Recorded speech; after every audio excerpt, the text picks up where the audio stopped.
Yeah, surf the beat cause the bass is bubbling. Gotta get it in before it comes tumbling down. Sweet Christmas, ladies and gentlemen, and welcome to the CageCast. I'm your host, Charlie, the Professor Esser, and with me, as always, is my skinny rich friend, Mozz. Hey, Mozz. So good to have you once again tonight. We are dealing with DWYCK, DWYCK. I don't know. Mozz, you're a hip, happening young man living in the fast-paced city of Manhattan, New York City. What the heck does DWYCK mean? Because I have no idea. I was hoping you would know. I thought maybe it was like an old comic book thing that I'll ask Charlie and he'll know. But no, I guess we're both lost. I guess we're both too. We just ain't cool enough to know what DWYCK means. Because I was thinking it's like do what you know, but then what does the C stand? Do what you can know. I don't know. I don't know. We should do that in here. Let's do a quick Urban Dictionary. DWYCK. Do what you can, kid. Do what you can, kid. Well, that's a good one. Huh. DWYCK. Pops up some half-naked woman. He's just saying, do the best you can, you know? Oh, okay. So there is apparently a Gangstar video called DWYCK. Oh, yeah. Do what you can, kid. There you go. Mm-hmm. Acronym. 1992 Gangstar track. Do what you can, kid. There we go. Thank you. Okay. And see, that's how I knew you would know it, Mozz, because you were just so hip. Even though you didn't know it, you actually knew it the whole time. So tonight's episode, with Luke wounded and on the run, Misty faces a soul-searching interrogation. Mariah's rise in power takes a dark turn. Directed by Tom Skankland, who also wrote this episode, I believe. Written by Christian Taylor, of course, created by Chio Hodari Coker. Now this was a fun episode, because I loved the split we have in it between the sort of, quest to save, Luke and then, Misty's sort of introspective bottle show. It was like two different shows, and I thought it made a nice little work there. What do you think of this week's episode, Mozz?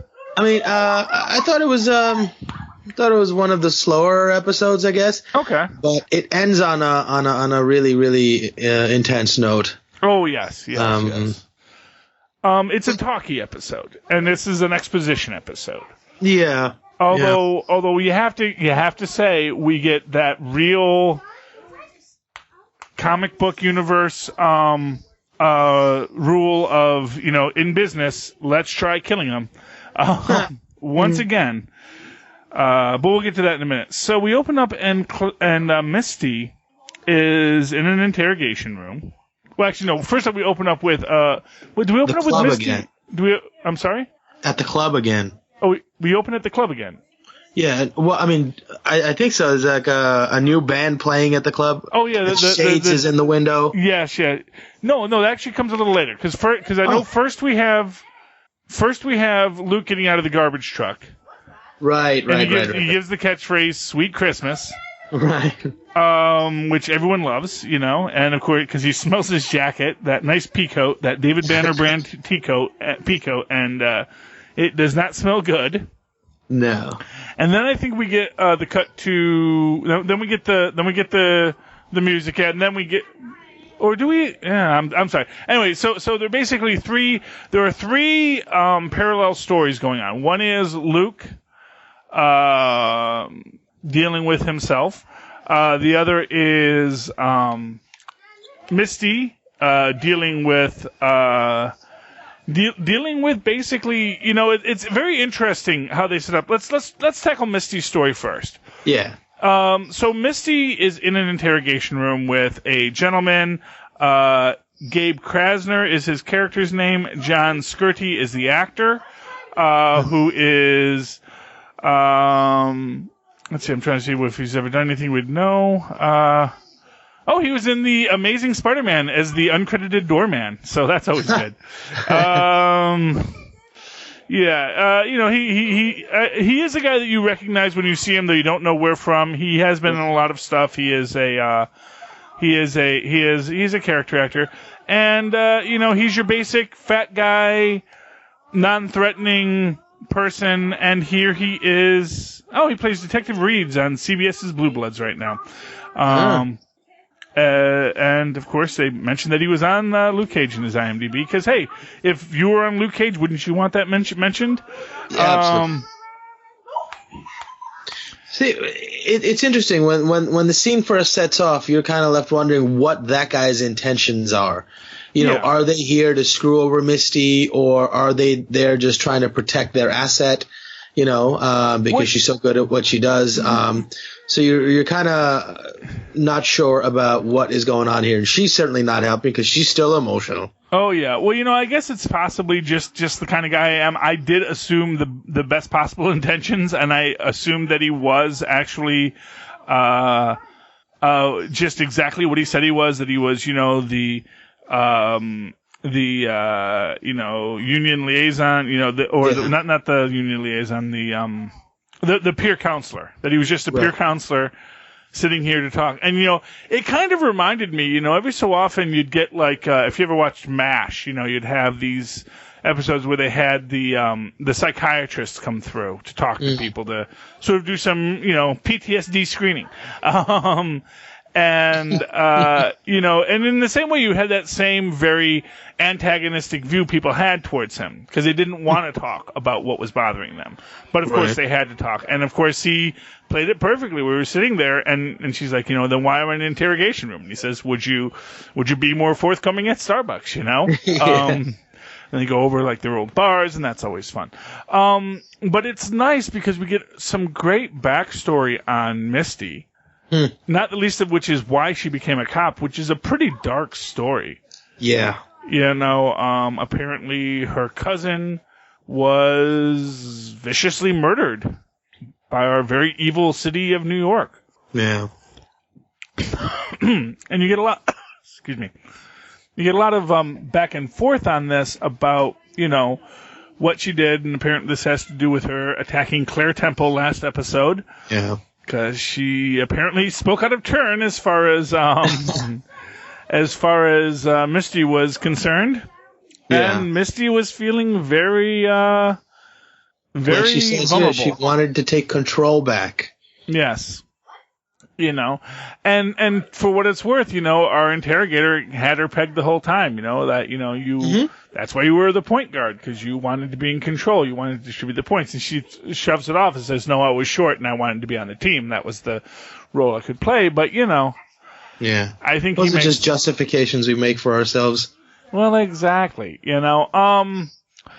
It's a great, like I say, it's a great bottle show for her. Because she really is, she's just in one room the whole episode, talking through her problems. And then, so we actually get 3 different episodes, like we said. Now, our second episode is our road episode with Luke Cage. Yeah. And this Temple. Yeah, this of course opens up with Luke, stumbling out of the trash compactor. He's wandering through the streets. He's in his pea coat. He stinks. And of course he's stumbling, Oh, Right. no. Yeah. And, we get to that in a moment, but he, of course, he realizes he has to get rid of his pea coat. So he steals a hoodie out of a dryer that just happens to be there. Good thing that guy happened to have a double XL hoodie in their dryer, Oh man, it's like at least when David would steal clothes, people used to hang them up on the line, and he could actually see if it was going to fit him first. So, but he steals his hoodie, and then of course, because he's a black man in the hoodie, stumbling around at I guess 2 a.m. or whatever, or 4 a.m. or 6 a.m, whatever time it is, he attracts the attention of some of New York's finest. Yeah, they're always looking for a black guy in a hoodie, Oh, yeah. Well, if you're black and you're in a hoodie, you match some sort of I'm sure there's a description somewhere that says black man in hoodie. If not, we'll make one up right now while you're waiting. And of course, they tell him, it says, "Do you have any ID?" And he says, "Do I need ID to walk?" really, of course, highlighting that basic antagonism of walking while black in this country. But they do ask him to remove his hood, and of course, we see that that even though they did not have probable cause, there are warrants out for this fella. But of course, that just leads to him having to beat the heck out of a couple of cops, which doesn't help his cause at all, to be certain. No, I mean, and he could have literally just taken the gun, snapped it in half like he does sometimes, and walked away and said, "Do something," Yeah. But he was sort of not in his best capacity to control himself. He was already bullet ridden, he is in an exceptional amount of pain. Yeah. He is very distracted. He is not his best self right now. Yeah. Yeah. And that one little moment costs him so much. Well, of course. Well, this is what builds to it. Like I said, this is a very talky episode, but it really builds to what the rest of the season is going to be. There's an intensity to all this. I think the third story happening here, of course, well, I guess Mariah too, but the fact that Diamondback is so much more involved now. That takes its own little arc too. Well, yeah. So we'll pull away from Luke for right now. Let's go to our second story, which is, or a third story, which is the internecine power plays currently going on at Harlem Paradise. At Harlem Paradise, because of course we have Shades sort of sitting there in Cornell's office. Yeah. Now his office, as the Delphonic sing. Exactly. Such a tremendous difference between the style of music all of a sudden at the club. Yes. And he's sitting there being his old school gangster. And then, of course, the true power behind the curtain, one Willis Stryker, a.k.a. Diamondback, arrives to essentially explain to a young Shades that you done screwed up, boy. That he says Cornell was my friend, and of course Shades throws it back at him and says, you don't have any friends, Diamondback, but he basically says he was someone I trusted, and someone you trusted is even better than a friend. Yeah, I sort of saw it for me the subtext there was he was sort of almost like proud of Shades for stepping up, and there was sort of it's the inevitable conversation you have to have in a transition of power, just recognizing who the players are, all of a sudden shaking their hands and saying, hey, time to get our game on. Yeah, so, well, I felt it was a lot more malevolent than that. Interesting. Which is that I really felt that, because Shades says, hey, you told me to handle it. And I said, I told you to handle it, not him, Yeah, but I felt he was just sort of teasing him in a little bit, in a way, I was oh, you went and killed my cousin, he was so important to me. Yeah, what are you going to do? Pressing him just to get him to squirm, just to assert, just letting him know who's really in power. Because because at the end of the day, Diamondback is not a sentimentalist. There's only one person that he is sentimental about. Right. And that is Carl Lucas. But I did love this scene when he walks in and he does the misdirection with his hand, because everyone's always going to shoot us. He's going to shoot us, and he pulls out, and it's just his little two fingers. And all of a sudden, was really, really good. Yeah, but they're looking at his hand, and then all of a sudden, bam, because he pulled the actual gun out of his other pocket.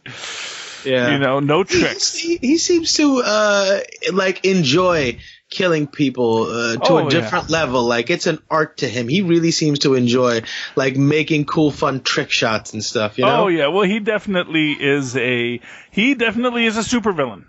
I mean, he is a supervillain. Even without superpowers, he is walking in a supervillain. Right.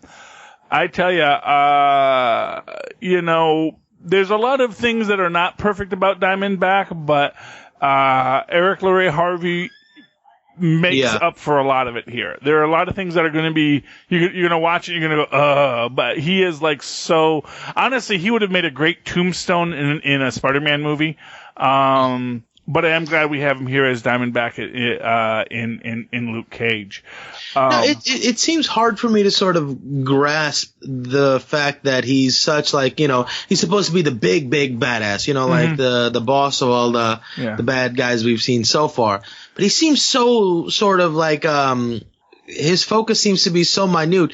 You can't hardly see him having an eye on the bigger picture as he's claimed to be. Yeah. Well, he is. He is. Yeah, he does have like that puppy chasing a car sort of feel to him, He doesn't seem that smart.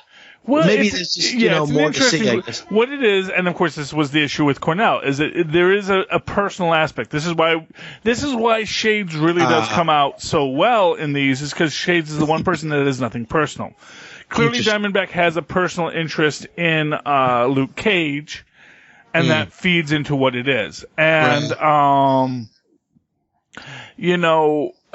essentially what you have is you do have this power play behind the scene, because it's very clear that, Shades is not particularly interested in even necessarily being Diamondback's person. Shades is interested in getting paid and getting put into his position, maybe even as Diamondback's, seller taking over for Cornell in that, Right. Which is why when he does reach out to, Domingo. Well, actually, I was gonna say Mariah. Mariah. It is very much, what Mariah wants to set up is getting out. Right. But of course, no one's going to be able to. You can't get out. There is no out in the criminal enterprise. That is one thing we can say. But yes, and that does lead to our reconnection with Domingo, as well as our nice little 5 families meeting. Where we got we got the Dominicans and the Cubans and the Koreans, and the Haitians. I believe they were the Haitians. Like the worst Jamaican accent ever. Yeah, well, yes, well, hey man, well, he only gets 2 words, Yeah, but I don't know, they rang really hollow to me. Yeah, well, it is what it is. I'm not going to judge how good that guy's accent was on a 2-word line reading. I mean, I'm going to say that maybe, as the guy was rehearsing, he might have been spot on, but he had 2 lines to say. I like to think maybe he got put there because as a favor to somebody, and he was so bad that they had to cut his lines down. They're like, you know what, just shoot him. Yeah, just say, Iman. Well, technically, he didn't get shot. He got a knife in the face. Oh, that's right. Yes. Which was great, and that's really where you get that supervillainy thing. So that is the point of this. So basically, they're having the meeting, and then Diamondback comes in and basically says, "I was invited by your not inviting me," which is basically because you intentionally excluded me from what was my business. You asked me to come. Because you asked me to come and kill you all. I don't know why you wanted me to kill you all, but apparently that's what you requested, so here I am.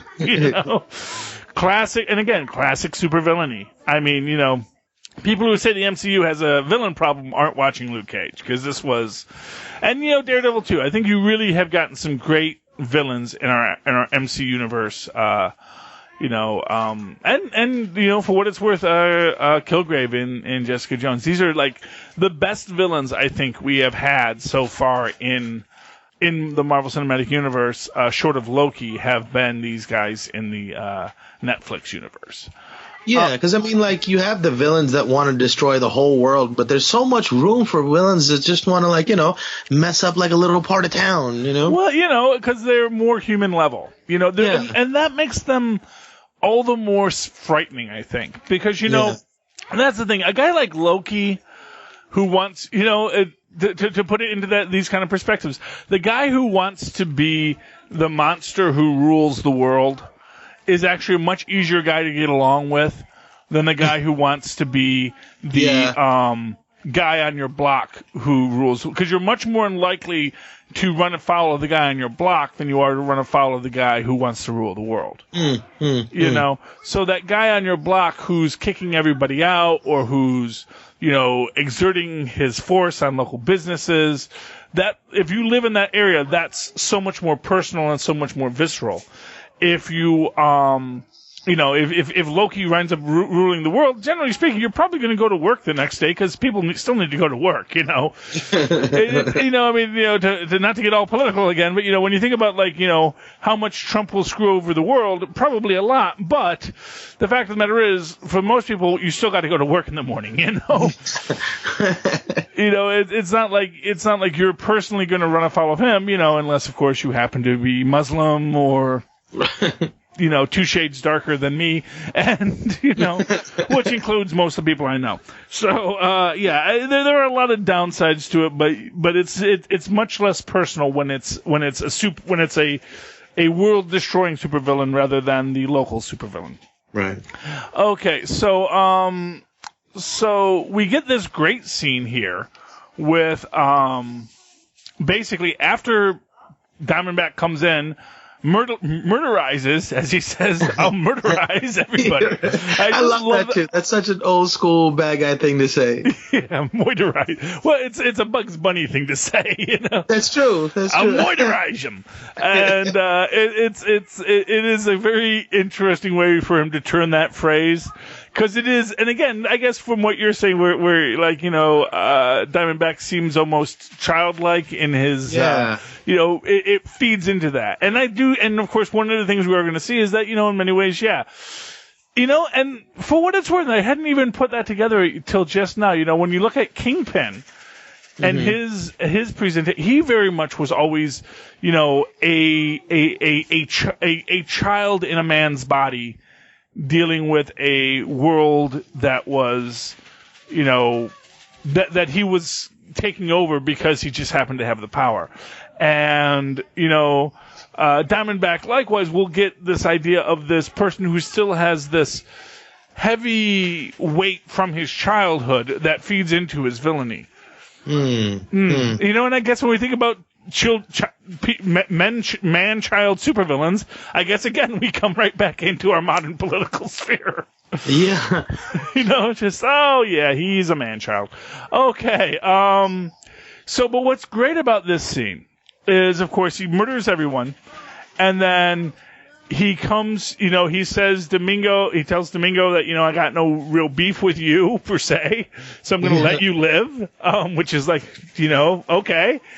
Also, he seemed a little scared of the cartel. Yeah. Well, you know, who wouldn't be? You know, there is always a bigger villain out there. You know, no matter how bad of a villain you are, there's always a bigger villain than you. And I'm glad that he's sort of like smart enough to know, I should that's where I should draw the line. Yeah, you know. So, and of course, along those same lines, you know, he basically he's going to let Domingo be there, and because basically, and at the end of the day, he still needs customers, so someone needs to buy this stuff. Right. You know, and of course, the last guy standing is the last guy who can be in charge of things, and that is Domingo. So good for him. But what is great about this scene is of course Mariah, and he tells her, you know, I just murdered 5 people in front of you, and you didn't even flinch. Yeah. You know, why should I be your friend? And then she smartly turns everything to him. It's like, you know, you're basically telling him, you know, he's Penny Annie. He's a nickel and dime man. Yeah. It's like, you should be, you know, you've got weapons that can kill superheroes, and you're not selling them to the cops. You know, you're not selling them you know, and for what it's worth, I'm sure that, you know, Justin Hammer is selling these to S.H.I.E.L.D. and whatnot, but, right. But as we have, you know, local bad guys, we need local corrupt politicians too. Yeah, well, exactly. And we have this idea that, and for what it's worth, there's a very real argument to be made here because absolutely. Yes, you've got Luke Cage as a hero with superpowers, but, the chances of a villain getting these superpowers, especially when you consider how Luke Cage got his superpowers, very likely that, there was very likely that it could have been a Stone Cold Killer who got these powers. Or somebody with not the kind of, moral character to have that kind of restraint, and somebody just goes nuts on a revenge rampage, Exactly. And that'll come back later in this series. But that's the thing, is like, she very much makes the point to him that, you should be selling these to local law enforcement, and that's how they get to be best friends. And we get this idea started here that Mariah is going to be, which she has been, stoking this idea that these super freaks, which, I'm sorry, you can't say without thinking of Rick James. It's like, they really should have shopped that word a bit more. She should call them super freaks, or, but, apparently they went worth it. I would, like I said, I would have workshopped that a bit more myself. But, and so we get this idea that now Mariah is going to be the face of this criminal enterprise, but bringing this criminal enterprise into the legitimate world of supervillainy. Now, see, here's the thing. Diamondback doesn't seem like the kind of guy that wants to be involved in legitimate business, no matter how profitable it is, because it affords him, like, this other opportunity to kill indiscriminately and live in the shadows so he doesn't have to be responsible for it. Oh, Mozz, do you really think that legitimate businesses don't kill indiscriminately? Oh, that's a fair point. This is the Marvel Cinematic Universe. This is, as we will get to when we get to our as we always say on the GammaCast, have you tried killing them yet? Well, yeah, no, but I mean, like, if like the heads of 5, police departments came and sat down and said, "Oh, where are we going to buy our guns?" and he can't just come and shoot them, No, but the fact of the matter is he's the one selling. No. And of course, you don't see when it's all legitimate, when it's all just money on the table and no one. There's a great scene in The Sopranos, which was all about, of course, the changing face of the neighborhood of Newark, New Jersey. And, they go into the Starbucks kind of place to shake down the manager.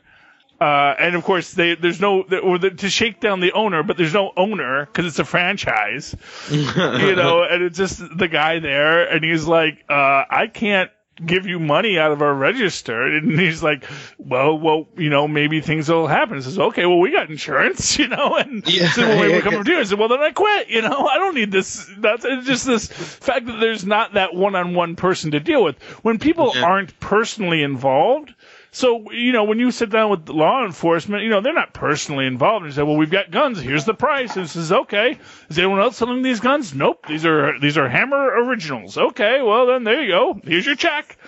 Have a nice day. But that's exactly my point. At no point does he want to have a day that involves just telling somebody have a nice day. He likes killing people. He does like, yeah. So maybe he's not cut out for this. But the fact of the matter is that.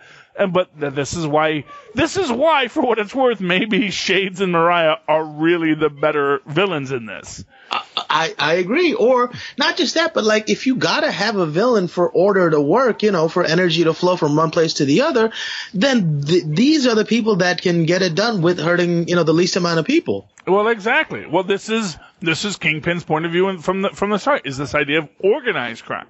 Yeah. Organized crime must be organized. If it's not organized, we're not doing what we need to do. We need to be doing. So, so that basically ends that story. Now, getting back to the Luke Cage story, because of course what we get Luke Cage hooking up with Claire Temple at her diner. And she's basically, what, you got shot again? And, for what it's worth, it is a great thing with Luke Cage where he is in exceeding pain. And it kind of makes me wonder, if, maybe given enough time, if this stuff would have all just worked itself out the other side of him. Ooh. It's like, it would have been insanely painful the whole time. But it makes me wonder, if they had just let this stuff go, maybe his body would have actually just eventually just pushed it all out, because because the idea is that, of course, the shrapnel is all burrowing deeper into him. Yeah, and this is what I think, like, the idea with the magnets would have worked so much better than whatever they tried to put him through in this episode. Jesus. Yes, well, because I mean, obviously, I'm inclined to agree, but then you don't have to, if they had gone to a scrapyard and used that big magnet, those big magnets that they have to lift the car. Yeah, if they had done a scene with that, which is what I was waiting for, but we didn't get that. And if they had done that, that would have been pretty cool.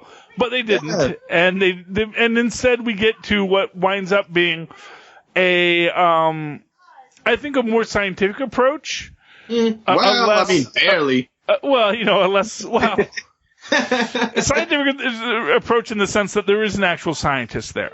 Because fair enough. what data Claire could get off of Riva's flash drive was the fact that she knew who was the doctor in charge, who was Dr. Gabe Krasner. Yeah. Dr. Noah Bernstein. Dr. Gabe Krasner was the psychiatrist from the Michael Kostroff, who plays Dr. Noah Bernstein here. You may remember him from he was on The Good Wife. He was on The Blacklist. Oh, he was Officer Tannenbaum on the pilot of Gotham. He's been around. He is again one of these guys where you see him and say, I know I've seen this guy in a lot of stuff, and you are not mistaken. He was Maurice Maury Levy in The Wire. Yes. Mr. Pope on Veronica Mars. This guy's been all over the place, and now he's on Luke Cage as a very important character, Dr. Burstein. He seems really interested in what Riva had on that drive. Like, it's like all his research that he thought was gone, and he's got everything here that he needs. I wonder what else is on there that he's that excited about. Well, if you will recall from Jessica Jones, what Riva had on that drive wasn't just Luke. It was everything on every powered person and experiment to create a powered person. Wow. That was out at that time. Because you remember that was the whole reason why Riva got killed, was because, of course, it had information on how Kilgrave was created. Ah. So, I never finished Jessica Jones. Okay. I'm sorry, spoiler. No worries. Yeah. But that's what got Riva killed, was that there was that on that flash drive was actually not related to Kostroff and Bernstein. And like I said, there is such a story with Riva that goes way deeper than all of this, because the fact that she had all that data, when she was with Bernstein, and what she wanted from Bernstein, what Bernstein got was just all of his data. That's all he wanted. He probably could actually still had access to all of the other Kilgrave data and whatnot as a superpowered scientist or a scientist working in the field of super empowerment. Right. But it was his own work that he had lost, and now he had it back, And of course, they make the point that basically they're going to dip Luke Cage in boiling acid in hopes to temporarily reverse the process long enough to remove the shrapnel. And it will be insanely painful. Yes. And he says, well, what's the worst that could happen? He says, well, your skin could fall off like wax paper. And after a few minutes, the pain will be so intense you'll beg me to put a bullet in your head. Unfortunately, since your head looks perfectly fine, the bullet will likely bounce off. Basically meaning you will be in excruciating pain with no way to die. Well, unless he shoots him in the eye, maybe. Good luck with that. We all saw that Superman movie, Superman Returns, and we saw how that bullet in the eye thing worked. Although I always felt that Superman should have reacted more to that. It's like, oh man, my eye, you jerk, Yeah. Does he always have to be like flexing, like it's not bothering me, it's not, Yeah, but that would have kind of made for a very humorous scene, Well, true. It's like, dude, in the eye, really, you jerk. Right in the eye. Yeah, but anyway, and of course that's what we get. So they decide to dip him in boiling acid, and Claire tells them, if it gets to be too much, make a fist, make a Power Man fist, get your Power Man. And of course he's like, you can see him like, just as it's getting too intense, and then before he can make the fist, he actually flatlines. And that ends the series Luke Cage, because apparently he's dead now, so no reason to watch any other episodes, I imagine. And then, in an homage to Fear and Loathing in Las Vegas, she grabs, I don't know what piece of equipment that was, a light or something, and just tosses it into the bath, electrocuting him and jolting him back to life. Oh, no, I think that's next episode. Oh, geez, really? Yeah, I don't think she does that this episode. I think this episode ends with him flatlining. Yeah, see, this is the first time I got to the end of the episode, and I was too excited, and I couldn't stop myself from watching at least the first few minutes of the next episode. So there we go. So, okay, so those of you who weren't aware, the series does continue after that, after Luke Cage's apparent death at the end of this episode. Yeah, so, they throw a toaster in with him and bring him back. But yeah, for a relatively slow-paced episode, I did think that this gave us a lot. It really built our world, built our universe, and let us know where we're going to go as we move forward. Any final thoughts on tonight's episode, Mozz? Yeah, I'm increasingly becoming more and more interested in what Shades is going to do, because things haven't worked out as he wanted them to. And there's a really interesting scene where the band is playing, and Shades comes over to Diamondback to tell him something important, and he goes, no, not now. I like this song. And it's like, God, are we back here again? Yeah. I just got rid of this guy now. And he just walks away with this, like, disgusted look on his face. And I'm hoping to see, that he planned something cool. Yeah. Well, him and Mariah, I think, have lots of plans for everybody. And I like the two of them together. Oh, they are great. Okay, so, ladies and gentlemen, thank you for listening to the CageCast. If you would like to follow along with me and Mozz, you can always follow me on Twitter at Charlie Esser. That's CharlieEsser. Look for the 2 E's in the middle for quality. And, of course, write to me at superconnectivityblog@gmail.com. That's superconnectivityblog@gmail.com. And, of course, always listen to the 80s Reboot Overdrive podcast, where me and Mozz are back at it talking about classic late 70s, early 80s Incredible Hulk with Lou Ferrigno and Bill Bixby on the GammaCast. And Mozz, if they want to reach out to you and touch you, how can they do that?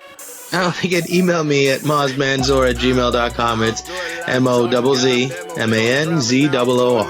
Okay. And sweet Christmas, Jive Turkeys. That's another episode of the CageCast. Please step into the cage with us again next week. Good night.